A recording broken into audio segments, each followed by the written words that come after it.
How do you overcome your insecurities and build your self-esteem? Explain natin. Pero alam nyo kasi, ang overcoming an insecurity requires behavior and psychological mindset change. And that in reality is much more painful than physical pain. It's very painful. Pero kung gusto nyo pa rin malaman, tuloy natin. Whether we admit it or not, our value system, our mindset, our thinking, massively, if not completely, influenced by our caregivers or our parents. Meaning, and the harsh truth is, your insecurity is most likely a result or byproduct of neglectful or bad parenting. Konting review sa Psycho 101 ha. During the formative years of our childhood, siguro mga 0 to about 8 or 9 years old, doon nabubuo yung ating self-esteem. Conversely, doon din sa period na yun ng childhood natin, nabubuo yung ating insecurities. What I'm trying to say is, the most important thing that you have to do to overcome your insecurity is forgiveness. Sorry, medyo malalim tsaka deep dive tayo psychology ha. Forgiveness will allow you to stop blaming, will allow you to come to terms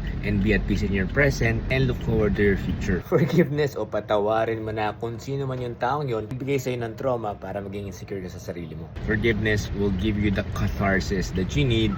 So ganito gawin mo ha, deliberately, purposely, intentionally, mag-introspect ka, mag-retrospect ka, so you can come to terms with your past and finally forgive and promise your self-esteem would naturally come out.